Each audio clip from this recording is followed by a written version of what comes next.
नमस्कार साथियों, आप सभी का स्वागत है आपके अपने YouTube चैनल पढ़ाई की पोथी में। साथियों, उम्मीद करती हूँ कि आप सभी स्वस्थ होंगे, मस्त होंगे, बेहतर होंगे और निरंतर अपनी तैयारी के माध्यम से सफलता का मार्ग प्रशस्त कर रहे होंगे। तो चलिए, आज हम पढ़ने वाले हैं संविधान के टॉप 50 क्वेश्चन जो आपकी सभी प्रतियोगी परीक्षाओं के लिए अति महत्वपूर्ण है। तो चलिए, बिना समय व्यर्थ किए सीधे अपने टॉपिक पर चलते हैं। कम समय में बेहतर कंटेंट के लिए पढ़ाई की पोथी को सब्सक्राइब करना बिल्कुल भी ना भूलें। संविधान की इस टॉप 50 की श्रृंखला में हमारा पहला प्रश्न है, संविधान का निर्माण किसकी संस्तुति के आधार पर किया गया। मीन्स जो संविधान का निर्माण किया गया था वह किस मिशन की संस्तुति के आधार पर किया गया था। तो आंसर आपका हो जाएगा कैबिनेट मिशन 1946। भारतीय संविधान का गठन करने के लिए एक मिशन आपका बनाया गया, एक कमेटी बनाई गई जिसका नाम रखा गया कैबिनेट मिशन। और यह कब गठित किया गया, तो 1946 में। याद रख सकते हैं कि इसके जो सदस्य थे उनमें थे आपके sir Pethick Lawrence, A B Alexander और स्टेफोर्ड क्रिप्स। नेक्स्ट क्वेश्चन की तरफ चलते हैं, संविधान की तृतीय बैठक कब हुई। संविधान की तृतीय बैठक कब हुई। देखिए, पहला प्रश्न आपका संविधान निर्माण से शुरू हुआ और यकीन मानिए इस टॉप 50 की श्रृंखला में आप संविधान के अंतिम प्रश्न तक पहुंचेंगे ऐसी विस्तृत व्याख्या के साथ। तो वीडियो के अंत तक जरूर जुड़े रहें। संविधान सभा का निर्माण करने के लिए कुल 3 बैठकों का आयोजन किया गया, जिनमें तृतीय बैठक आपकी 13 दिसंबर 1946 को हुई। प्रश्न बन सकता है कि प्रथम बैठक कब हुई। तो प्रथम बैठक का आप याद रखेंगे कि संविधान सभा का निर्माण करने के लिए प्रथम बैठक 9 दिसंबर 1946 को आयोजित की गई, जिसमें आपके सबसे बुजुर्ग सदस्य डॉक्टर सच्चिदानंद सिन्हा को अस्थायी अध्यक्ष के रूप में चुना गया। फिर बात कहूँ कि 9 दिसंबर 1946 की प्रथम बैठक में और क्या मुख्य घटनाएं हुई, तो पाकिस्तान के मोहम्मद अली जिन्ना के द्वारा संविधान की अलग मांग की गई। उन्होंने ऐसा कहा कि मैं इस बैठक का बहिष्कार करता हूं और पाकिस्तान के लिए अलग संविधान की मांग करता हूं। नेक्स्ट, अगर मैं आपसे कहूं कि संविधान सभा की द्वितीय बैठक कब हुई, तो ठीक उसके 2 दिन बाद यानी कि 11 दिसंबर 1946 को संविधान सभा की द्वितीय बैठक हुई, जिसका सबसे महत्वपूर्ण भाग यह था कि डॉक्टर राजेंद्र प्रसाद को आपके संविधान सभा का स्थायी अध्यक्ष के रूप में चुना गया। और तृतीय बैठक तो आप सभी देख ही रहे हैं कि 13 दिसंबर 1946 को आयोजित हुई, जिसमें आपके पंडित जवाहरलाल नेहरू के द्वारा प्रस्ताव जो है उद्देश्य प्रस्ताव रखा गया। तो चलते हैं अगले प्रश्न की तरफ। आप देख रहे होंगे कि एक क्वेश्चन के साथ साथ आप कई क्वेश्चंस को व्याख्या के तरीके से तैयार कर रहे हैं। अगला प्रश्न है, संविधान का प्रारूप किसके द्वारा तैयार किया गया। जो संविधान का प्रारूप था वह किसके द्वारा तैयार किया गया था, तो उत्तर हो जाएगा आपका BN राव। संविधान का प्रारूप तैयार करने वाले थे BN राव। नेक्स्ट क्वेश्चन देखेंगे, संविधान में प्रारूप समिति का गठन 29 अगस्त 1947 को किया गया, जिसके कुल सदस्य 7 थे। इनमें अध्यक्ष कौन थे। तो प्रारूप समिति का गठन तो पहले जान लेंगे कि कब किया गया, तो 29 अगस्त 1947 को। इसमें कुल कितने सदस्य थे, तो इस प्रारूप समिति का गठन किया गया जिसमें कुल 7 सदस्य थे। और इसके अध्यक्ष की बात की जाए तो इसके अध्यक्ष थे डॉक्टर BR अम्बेडकर। इन 7 सदस्यों में आपके कौन कौन थे, तो KM मुंशी थे। और इसके साथ आप याद रखेंगे कि कन्हैया लाल मणिकलाल मुंशी यानी कि KM मुंशी, अल्लादी कृष्णा स्वामी अय्यर, गोपाल स्वामी अयंगर, N माधवराव, सैयद मोहम्मद सादुल्ला, TP खेतान इत्यादि आपके 6 सदस्य थे। नेक्स्ट क्वेश्चन है आपका, संविधान निर्माण में कुल 114 दिन बहस तथा 63,96,729 रुपये का व्यय किया गया तथा इसका निर्माण होने में कितना समय लगा। देखिए, प्रश्न आपसे किया जाएगा कि संविधान का निर्माण होने में कुल कितने दिन तक बहस हुई, तो कुल 114 दिन तक बहस चलती रही। कुल कितना व्यय हुआ, तो संविधान का निर्माण करने के लिए उस समय कुल 63,96,729 रुपये का व्यय हुआ था और संविधान बन करके तैयार होने में कुल 2 वर्ष 11 माह और 18 दिन का समय लगा था। चलते हैं अगले प्रश्न की तरफ। राष्ट्रीय ध्वज को अपनाया गया। जो हमारा राष्ट्रीय ध्वज है तिरंगा, तो इसे कब अपनाया गया? इसे 22 जुलाई 1947 को अपनाया गया। राष्ट्रीय ध्वज को कब अपनाया गया? 22 जुलाई 1947 को। नेक्स्ट क्वेश्चन देखेंगे, 24 जनवरी 1950 को राष्ट्रगान एवं राष्ट्रीय गीत कब अपनाया गया? तो 26 जनवरी 1950 को। देखिए ये तीनों ही डेट आपके लिए मोस्ट इम्पॉर्टेंट हैं। राष्ट्रीय ध्वज कब अपनाया गया? तो 22 जुलाई 1947 को। राष्ट्रीय गान कब अपनाया गया? 24 जनवरी 1950 को। और राष्ट्रीय गीत कब अपनाया गया? 26 जनवरी 1950 को। अब बात अगर इन प्रतीक चिन्हों की आई है, राष्ट्रीय प्रतीक चिन्हों की, तो कुछ इंपॉर्टेंट तथ्यों को भी यहाँ पर डिस्कस कर लेंगे कि सबसे पहला प्रश्न आपसे पूछा जा सकता है कि राष्ट्रीय ध्वज के डिजाइनकर्ता कौन थे? तो राष्ट्रीय ध्वज तिरंगा के डिजाइनकर्ता थे पिंगले वेंकैया। अगर मैं बात करूं राष्ट्रगान की, तो प्रश्न यहाँ से निकल सकता है कि राष्ट्रगान के रचयिता कौन थे? तो राष्ट्रगान के आपके रचयिता थे रविंद्रनाथ टैगोर। और अगर कहा जाए कि राष्ट्रगान को गाने में कुल कितना समय लगता है, तो राष्ट्रगान को गाने में कुल 52 सेकंड का समय लगता है। यहीं पर आप याद रखेंगे कि अगर राष्ट्रगान को संक्षिप्त रूप में गाया जाए, देखिए ये सभी क्वेश्चंस आपको मैं ओरली बता रही हूँ, जिन्हें मैंने लिख करके नोट डाउन नहीं किया है, सिर्फ इसीलिए ताकि आपका जो है समय बचाया जा सके। मैं ओरली बोल रही हूँ, आप जब भी मेरा वीडियो देखें तो कॉपी पेन लेकर के ज़रूर बैठें और मेरी बताई हुई चीज़ों को नोट डाउन करें। यकीन मानिए ये क्वेश्चंस भी आपके लिए उतने ही इम्पॉर्टेंट हैं जो यहाँ पर लिखे गए हैं उनके साथ साथ। तो 24 जनवरी 1950 को राष्ट्रगान अपनाया गया, जिसे गाने में कुल 52 सेकंड का समय लगता है, जिसको संक्षिप्त रूप से गाने में बात की जाए, इसकी प्रथम पंक्ति और अंतिम पंक्ति को गाने में कुल 20 सेकंड का समय लगता है। और इसे बंगला भाषा में इसका शीर्षक है अमार सोनार बंगला। नेक्स्ट आप याद रखेंगे कि राष्ट्रीय गीत के रचयिता कौन है? तो बंकिम चंद्र चटर्जी हैं और इनकी प्रसिद्ध पुस्तक आनंद मठ से यह लिया गया है। तो उम्मीद करती हूँ कि ये सारे ही क्वेश्चन अब आप आसानी से कर पाएंगे। चलते हैं अगले प्रश्न की तरफ। देखिए कुछ चीज़ें आपको रिटर्न मिलेंगी और उससे भी कई ज़्यादा चीज़ें आपको व्याख्या के तौर पर मिलने वाली हैं, जो आपकी परीक्षा को एक बेहतर दिशा प्रदान करेंगी, जिसके साथ साथ आप रिवीजन तो कर ही रहे हैं और नई चीज़ों को भी सीख रहे हैं। प्रस्तावना में समाजवाद, पंथ निरपेक्ष और अखंडता शब्द किस संविधान संशोधन द्वारा जोड़े गए? प्रस्तावना में समाजवाद, पंथ निरपेक्ष और अखंडता शब्द किस संविधान संशोधन के द्वारा जोड़े गए? तो आंसर हो जाएगा 42वां संविधान संशोधन 1976। कब जोड़े गए? तो 42वां संविधान संशोधन करके सन 1976 में प्रस्तावना में समाजवाद, पंथ निरपेक्ष और अखंडता जैसे 3 शब्दों को जोड़ा गया। अब अगर मैं प्रस्तावना से प्रश्न निकलने की बात करूं, तो प्रस्तावना से प्रश्न बन सकता है कि आपकी भारतीय संविधान की प्रस्तावना में कितने प्रकार के न्याय वर्णित किए गए हैं? तो कुल 3 प्रकार के न्याय वर्णित किए गए हैं। और इन 3 प्रकार के न्याय में जो आपके आ जाते हैं वह सामाजिक, आर्थिक और राजनैतिक। नेक्स्ट अगर मैं कहूँ कि कितने प्रकार की समानता का वर्णन किया गया है, तो प्रस्तावना में 2 प्रकार की समानता का वर्णन किया गया है और वह 2 प्रकार की समानता है प्रतिष्ठा एवं अवसर की समानता। और 5 प्रकार की कुल स्वतंत्रताएं दी गई हैं, जिसमें आपकी विचार की अभिव्यक्ति और धर्म, उपासना एवं विश्वास की स्वतंत्रता प्रदान की गई है। तो प्रस्तावना से आपके एक मुख्य यही प्रश्न निकल सकते हैं। चलते हैं अपने अगले प्रश्न की तरफ। संविधान संशोधन प्रक्रिया का प्रावधान किस देश के संविधान से लिया गया है? संविधान संशोधन प्रक्रिया का प्रावधान किस देश के संविधान से लिया गया है? देखिए आप देख रहे हैं कि संविधान में जब संविधान बनकर के लागू किया गया था, तो इसे जो है संविधान को भारत की जनता को 26 जनवरी 1950 को समर्पित किया गया था, जबकि संविधान सभा के द्वारा इसे 26 नवंबर 1949 को ही आत्मार्पित कर लिया गया था।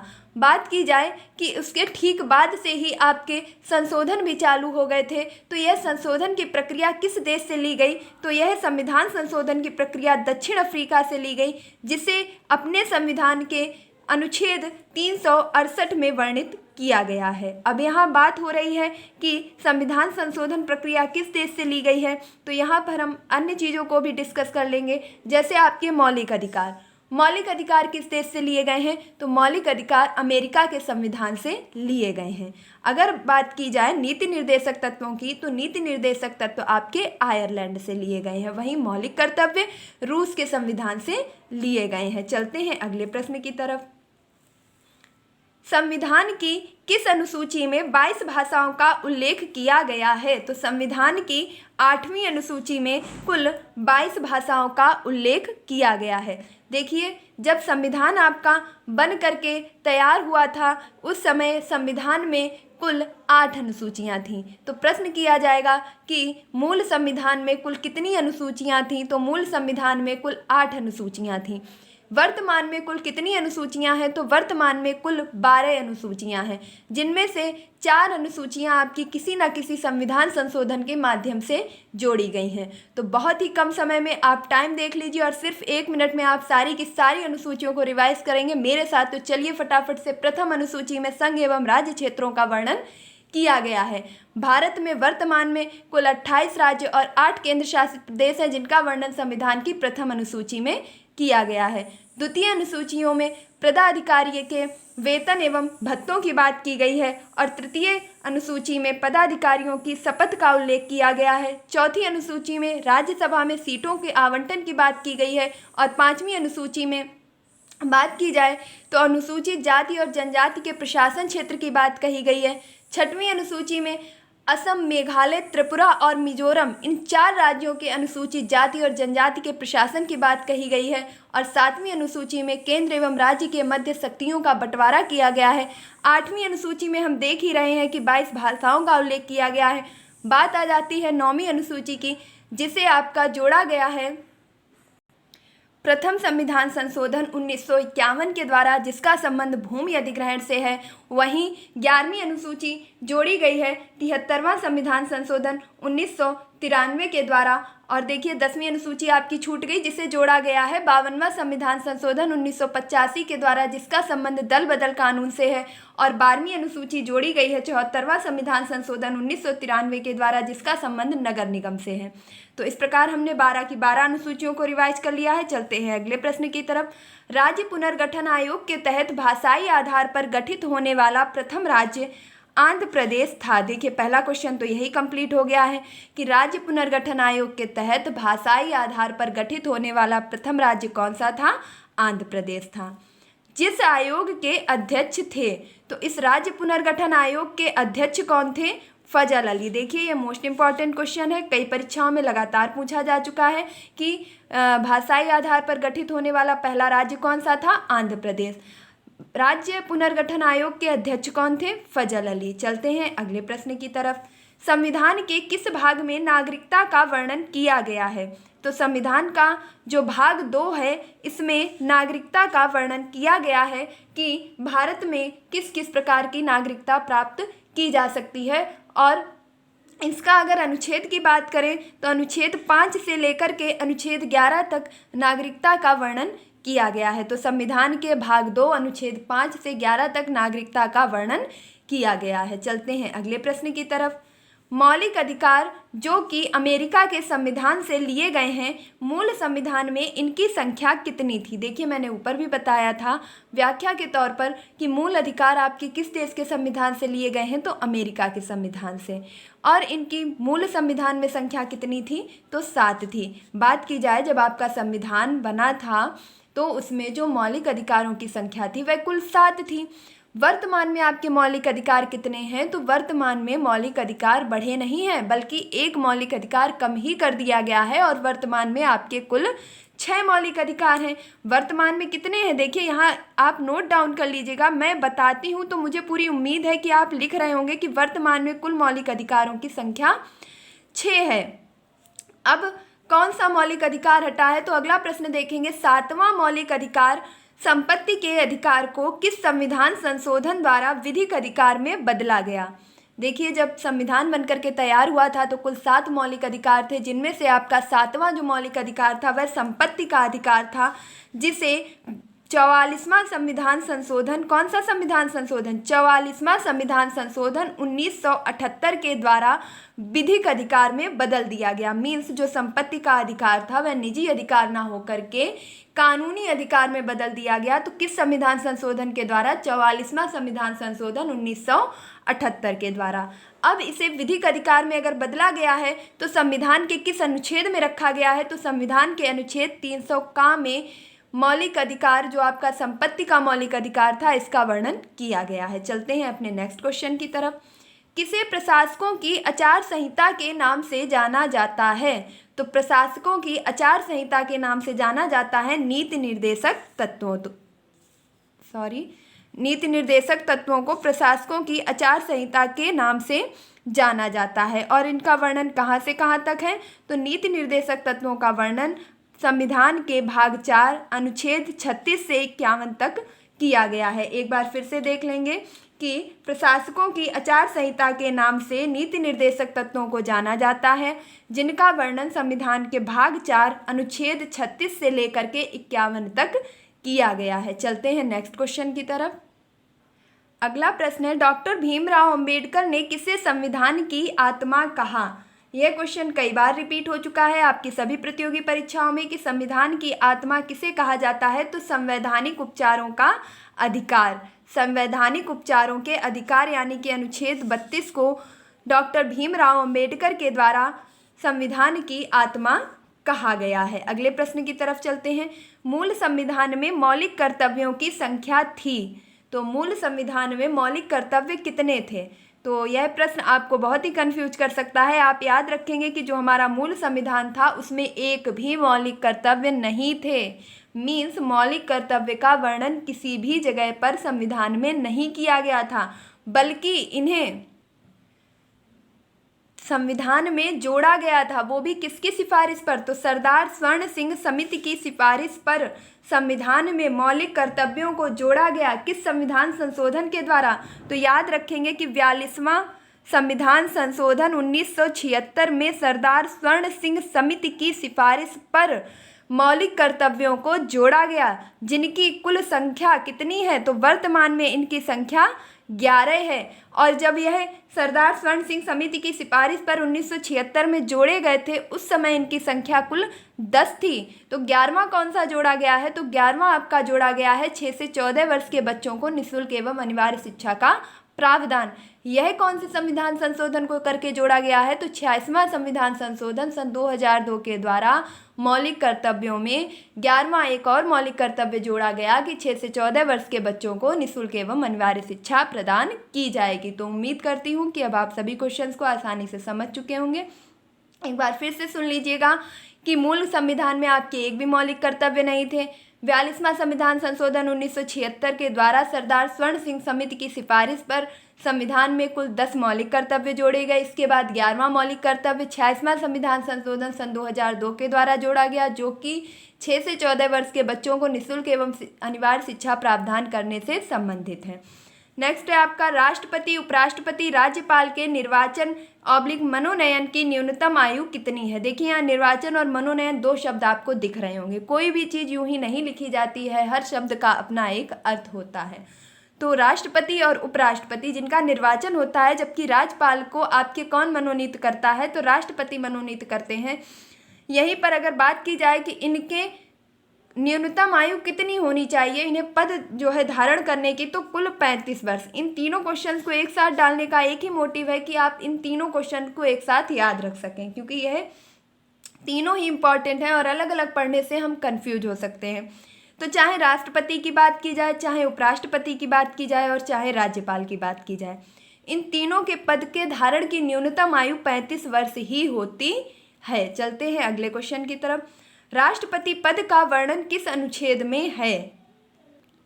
तो राष्ट्रपति के पद का वर्णन अनुच्छेद 52 में किया गया है कि भारत का एक राष्ट्रपति होगा। यह किसमें कहा गया है? अनुच्छेद 52 में। और उपराष्ट्रपति पद का वर्णन किस अनुच्छेद में किया गया है? तो अनुच्छेद 63 में। इसी के साथ याद रखेंगे कि राज्यपाल पद का वर्णन किसमें किया गया है? तो अनुच्छेद 153 में। तो देखिए, अगर आप वीडियो में अभी तक जुड़े हुए हैं मेरे साथ तो आपका पहली बात तो बहुत बहुत धन्यवाद। फिर आपसे मैं ये रिक्वेस्ट करूंगी कि आप आगे भी इसी प्रकार जुड़े रहें, क्योंकि आगे आने वाले प्रश्नों की श्रृंखला इससे और भी ज़्यादा बेहतरीन होने वाली है।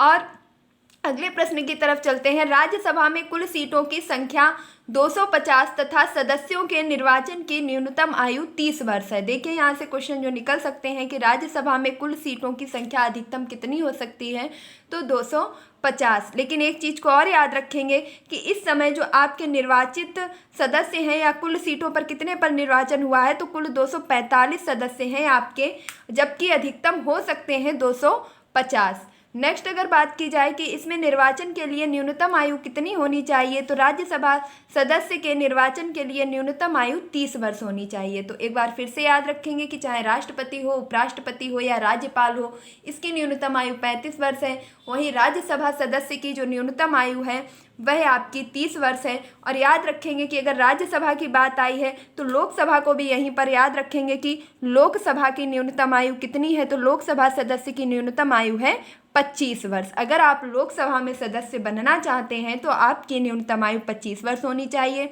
राज्यसभा के लिए न्यूनतम आयु 30 वर्ष होनी चाहिए।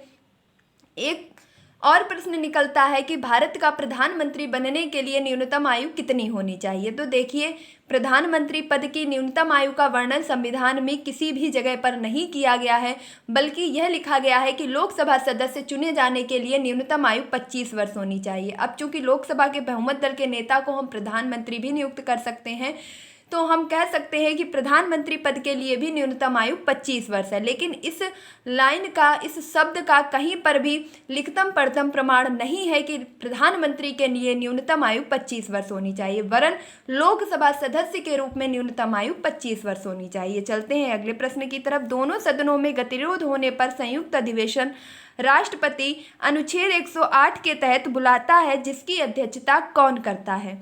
तो पहला प्रश्न कि दोनों सदनों में गतिरोध होने पर संयुक्त अधिवेशन कौन बुलाता है, तो राष्ट्रपति बुलाता है।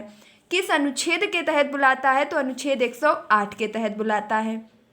जिसकी अध्यक्षता कौन करता है, तो देखिए, संयुक्त अधिवेशन राष्ट्रपति तो बुलाता है, लेकिन इसकी अध्यक्षता राष्ट्रपति नहीं बल्कि लोकसभा अध्यक्ष करता है। कौन करता है, लोकसभा अध्यक्ष। और वर्तमान में आपके लोकसभा अध्यक्ष कौन है, तो ओम बिड़ला आपके लोकसभा अध्यक्ष हैं। चलते हैं अगले प्रश्न की तरफ।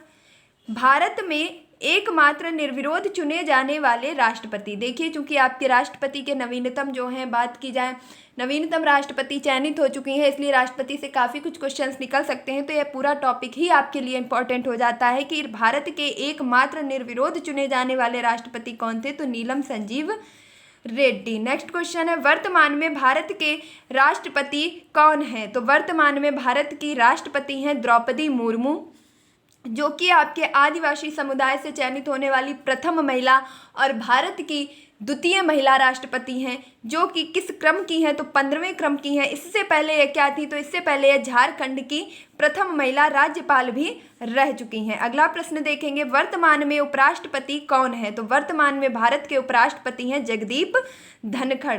इसके पहले ये कौन थे, तो ये पश्चिम बंगाल के राज्यपाल भी रह चुके हैं। और इनका क्रम कौन सा है, तो ये 14वें नंबर के उपराष्ट्रपति हैं। देखिए, मैं बस इतना ही कहूँगी कि यह आज की श्रृंखला आपकी सभी प्रतियोगी परीक्षाओं के लिए, चाहे वह पैट की हो, सुपर टेट की हो, यूपी टेट की हो या अन्यथा किसी भी एग्जाम में आप बैठ रहे हैं, सभी के लिए यह एक संपूर्ण सार है संविधान का, जो आपको रामबाण साबित होने वाला है। अगला प्रश्न देखेंगे, सरकार का विधिक अधिकारी कौन होता है, जो उसके न्यायालय संबंधी कार्यों को संभालता है। तो सरकार का जो विधिक अधिकारी होता है वह महान न्यायवादी होता है। सरकार का विधिक अधिकारी कौन होता है, महान न्यायवादी। और इस महान न्यायवादी पद का वर्णन किस अनुच्छेद में है, तो अनुच्छेद 76 में महान न्यायवादी के पद का वर्णन किया गया है। देखिए, जितने क्वेश्चंस मैं यहाँ लिख कर लाती हूँ उससे 2 गुने क्वेश्चन मैं यहाँ पर व्याख्या के तौर पर कराती हूँ, और मैं पूरी उम्मीद भी करती हूँ कि आप जरूर उनको नोट डाउन कर रहे हैं। अगला प्रश्न है, वर्तमान में भारत के महान न्यायवादी कौन है। वर्तमान में भारत के महान न्यायवादी हैं के वेणुगोपाल। नेक्स्ट क्वेश्चन देखेंगे, वर्तमान में भारत के नियंत्रक एवं महालेखा परीक्षक कौन है, जिनका वर्णन अनुच्छेद 148 में है। तथा इनकी नियुक्ति राष्ट्रपति के द्वारा की जाती है, जो सेवानिवृत्त के बाद भारत के सरकार के अधीन कोई भी पद धारण नहीं कर सकते हैं। तो देखिए, सबसे पहले तो यह जान लेंगे कि भारत के नियंत्रक एवं महालेखा परीक्षक वर्तमान में आपके कौन है, तो गिरीश चंद्र मुर्मू। गिरीश चंद्र मुर्मू आपके वर्तमान में नियंत्रक एवं महालेखा परीक्षक हैं और इनका जो वर्णन है संविधान के अनुच्छेद 148 में किया गया है। इसकी नियुक्ति कौन करता है, तो नियंत्रक एवं महालेखा परीक्षक की नियुक्ति राष्ट्रपति के द्वारा की जाती है। इनकी सेवानिवृत्त जब हो जाती है तो उसके बाद यह भारत सरकार के अधीन कोई भी पद धारण नहीं कर सकते हैं और जो इनकी सेवानिवृत्त की आयु है वह कुल 65 वर्ष है। यदि 65 वर्ष इनकी आयु हो गई है तो यह अपने पद से क्या करेंगे, जो है सेवानिवृत्त हो जाएंगे, या इनकी नियुक्ति से 6 वर्ष बाद, या तो इनकी नियुक्ति के 6 वर्ष पूर्ण हो गए हों और या तो इनकी आयु 65 वर्ष पूर्ण हो गई हो तो यह अपने पद से सेवानिवृत्त हो सकते हैं। तो देखिए, एक ही प्रश्न में आपने जो है नियंत्रक महालेखा परीक्षक से बनने वाले सभी प्रश्नों को तैयार कर लिया है कि इनका वर्णन किस अनुच्छेद में है, 148 में। कौन है, तो गिरीश चंद्र मुर्मू है। नियुक्ति कौन करता है, राष्ट्रपति करता है। क्या यह सेवानिवृत्त के बाद कोई पद धारण कर सकते हैं, तो नहीं कर सकते हैं। सेवानिवृत्त की आयु क्या है, तो 65 वर्ष या 6 वर्ष पूर्ण होने पर। किस समितियों को जुड़वां बहन के नाम से जाना जाता है। देखिए, मैंने क्या कहा था कि संविधान का एक भी ऐसा टॉपिक नहीं होगा जो छूट जाए। तो संविधान की किन समितियों को जुड़वां बहन के नाम से जाना जाता है, तो उत्तर हो जाएगा प्राक्कलन समिति और लोक लेखा समिति। संविधान में आपके 2 समितियां होती हैं, जैसे कि प्राक्कलन समिति और लोक लेखा समिति, इन्हें जुड़वां बहन के नाम से जाना जाता है। अब प्राक्कलन समिति की बात आई है तो इसमें कुल कितने सदस्य होते हैं, इसमें कुल 30 सदस्य होते हैं, जिनमें से 30 के 30 सदस्य आपके लोकसभा के होते हैं। कौन होते हैं, लोकसभा के।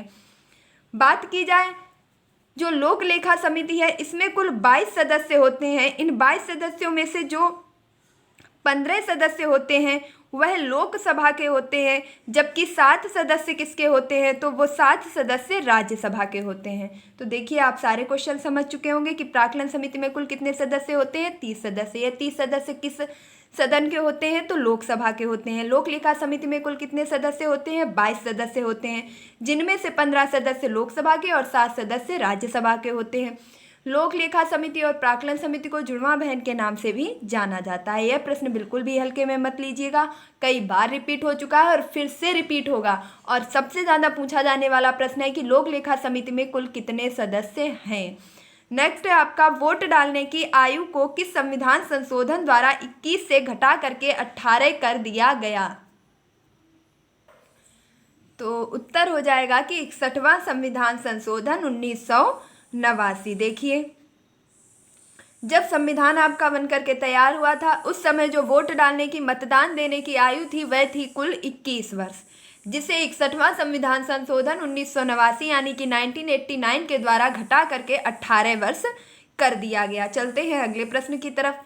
नीति आयोग की स्थापना कब की गई, तो नीति आयोग की स्थापना 1 जनवरी 2015 को की गई थी। नीति आयोग की स्थापना कब की गई थी, 1 जनवरी 2015 को। यह क्वेश्चन बहुत इंपॉर्टेंट है क्योंकि इसने योजना आयोग का स्थान ले लिया है। और बात की जाए योजना आयोग की स्थापना कब की गई थी, तो 15 मार्च 1950 को योजना आयोग की स्थापना की गई थी, जो आपके कब तक चली है, तो सन 2012 तक चली है।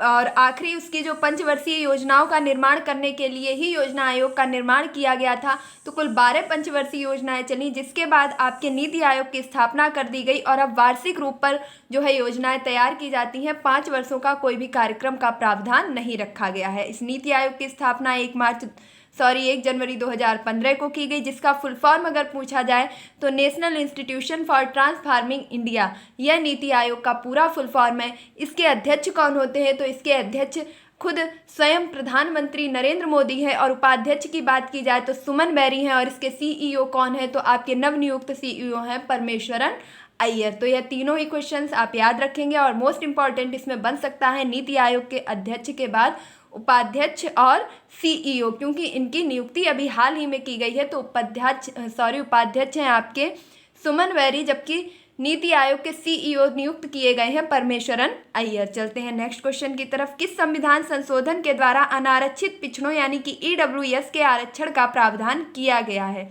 काफ़ी सुना होगा कि लोग ईडब्ल्यूएस बनवा रहे हैं क्योंकि ये आर्थिक रूप से पिछड़ों के लिए आरक्षण का प्रावधान है। तो इसे संविधान में किस संशोधन के द्वारा जोड़ा गया है? तो 103वां संविधान संशोधन। और कब किया गया? तो सन 2019 में। देखिए, मैं यही कहूँगी कि यह क्वेश्चन आपके लिए मोस्ट इम्पॉर्टेंट है क्योंकि यह अभी नवीनतम संविधान संशोधन है जिसका बहुत ज़्यादा प्रयोग भी किया जा रहा है। तो ऐसी चीज़ें आपसे परीक्षा में ज़्यादा पूछ ली जाती हैं जो आपके आसपास से ही रिलेटेड होती हैं। तो 130वां संविधान संशोधन करने के बाद ही आपके ईडब्ल्यूएस यानी कि आर्थिक रूप से पिछड़ों को आरक्षण का प्रावधान किया गया है। अगला प्रश्न देखेंगे, धन विधेयक का वर्णन किस अनुच्छेद में है? जो धन विधेयक है इसका वर्णन संविधान के किस अनुच्छेद में है? तो अनुच्छेद 110 में है। धन विधेयक का वर्णन अनुच्छेद 110 में है। अब कोई विधेयक धन विधेयक है या नहीं है इसका निर्णय कौन करता है? तो इसका निर्णय आपके लोकसभा अध्यक्ष का होता है कि यह विधेयक धन विधेयक है या नहीं है। नेक्स्ट, अगर मैं कहूँ कि कोई भी विधेयक कानून कब बनता है, तो वह कानून तब बनता है जब उस पर राष्ट्रपति के हस्ताक्षर हो जाते हैं और यह बात आपके अनुच्छेद 111 में कही गई है। यहीं पर आप याद रखेंगे कि पूरे संविधान में कहीं पर भी बजट शब्द का उल्लेख नहीं किया है, बल्कि संविधान के अनुच्छेद 112 में, देखिए याद रखेंगे ये चीज़ें इंपॉर्टेंट हैं, अनुच्छेद 112 में वार्षिक वित्तीय विवरण का प्रावधान किया गया है। वार्षिक वित्तीय विवरण की बात की गई है, जबकि संविधान में कहीं पर भी बजट शब्द का उल्लेख नहीं किया गया है। चलते हैं अगले प्रश्न की तरफ। त्रिस्तरीय पंचायती राज व्यवस्था का श्रेय जाता है, जो त्रिस्तरीय पंचायती राज व्यवस्था है इसका श्रेय किसे जाता है? तो बलवंत राय मेहता को। त्रिस्तरीय पंचायती राज व्यवस्था का श्रेय किसे जाता है? बलवंत राय मेहता को। और पंचायती राज व्यवस्था या पंचायतों की बात किसमें कही गई है? तो संविधान की 11वीं अनुसूची में। मैंने आपको बहुत पहले ही स्टार्टिंग में ही बता दिया था। अगला प्रश्न देखेंगे, किस अनुच्छेद में कृषि और पशुपालन का प्रावधान है? संविधान का ऐसा कौन सा अनुच्छेद है जिसमें कृषि एवं पशुपालन को बढ़ावा देने की बात की गई है? तो अनुच्छेद 48 में। याद रखेंगे कि कृषि एवं पशुपालन का प्रावधान अनुच्छेद 48 में है। और अनुच्छेद 48 का में पर्यावरण का जो है प्रावधान बताया गया है। पर्यावरण संरक्षण की बात किसमें कही गई है? तो अनुच्छेद 48 का में। ये दोनों ही क्वेश्चन इंपॉर्टेंट हैं क्योंकि पर्यावरण आपकी सभी परीक्षाओं में पूछ ही लिया जाता है। तो इस अनुच्छेद को बहुत ही ज़्यादा याद रखेंगे कि पर्यावरण संरक्षण की बात किस अनुच्छेद में कही गई है? तो अनुच्छेद 48 का में। चलते हैं नेक्स्ट क्वेश्चन की तरफ। 11वीं अनुसूची में कार्य हेतु कुल विषय प्रदान किए गए। तो जो आपकी 11वीं अनुसूची नगर पंचायत से संबंधित है उसमें पंचायतों को कार्य करने के लिए कुल कितने विषय प्रदान किए गए हैं? तो ये क्वेश्चन आपसे एक नहीं कई बार रिपीट हो चुका है, इसीलिए इसे अंत में मोस्ट इम्पॉर्टेंट करके रखा गया है कि 11वीं अनुसूची में कुल नगर पंचायतों को कार्य करने के लिए 29 विषय प्रदान किए गए हैं। वहीं 12वीं अनुसूची अगर नगर निगम की बात की जाए तो उन्हें कार्य करने हेतु कुल 18 विषय प्रदान किए गए हैं। तो आप दोनों चीज़ों को याद रखेंगे कि अगर नगर पंचायत की बात की जाए तो 11वीं अनुसूची में नगर पंचायत को कुल 29 विषय और नगर निगम को 12वीं अनुसूची में कुल 18 विषय कार्य हेतु प्रदान किए गए हैं। तो ये थे आपके संविधान के टॉप 50 क्वेश्चंस, जिनके लिए मुझे कहने की आवश्यकता नहीं है। अगर आप वीडियो अभी तक देख रहे हैं तो आप खुद ही जान चुके होंगे कि आपने कितने ज़्यादा क्वेश्चंस को 30 मिनट में ही कवर कर लिया है। तो उम्मीद करती हूँ कि आपको यह इस वीडियो के माध्यम से दी गई जानकारी, व्याख्या, क्वेश्चंस और इनका पैटर्न, स्टैंडर्ड, हर चीज़ बहुत ही अच्छी लगी होगी, वीडियो पसंद आया होगा। तो अगर आपको यह वीडियो पसंद आया है, अच्छा लगा है, तो मेक श्योर, इसमें कहने वाली बात नहीं है, वीडियो को लाइक कर दीजिए, शेयर करिए और चैनल को सब्सक्राइब कर लीजिए ताकि आगे आने वाली सभी वीडियो आपको कम समय में प्रोवाइड हो सकें। और बस इतना ही कहूँगी कि किसी भी काम को करने में मेहनत बहुत लगती है। अगर आप कुछ नहीं कर सकते हैं तो एक लाइक तो बनता ही है। आपका एक लाइक मेरा काफ़ी हौसला बढ़ाता है, मुझे नेक्स्ट वीडियो लाने के लिए इंस्पायर करता है। और आप कम से कम अपने 2 दोस्तों को तो शेयर कर ही सकते हैं। इसके साथ साथ अगर आप कुछ नहीं कर सकते हैं तो स्वयं तो पढ़ाई की पोथी को सब्सक्राइब कर ही सकते हैं। उम्मीद करती हूँ कि आपने अभी तक पढ़ाई की पोथी को ज़रूर सब्सक्राइब कर लिया होगा। मिलते हैं अपने नेक्स्ट वीडियो में, तब तक के लिए वीडियो को देखते रहिए, रिवाइज कीजिए, शेयर कीजिए, लाइक कीजिए, चैनल को सब्सक्राइब कीजिए, अपने माता पिता गुरुजनों का सम्मान कीजिए, पढ़िए, पढ़ाइए, चैन बनाइए, पढ़ाई में निरंतरता बनाए रखिए। धन्यवाद।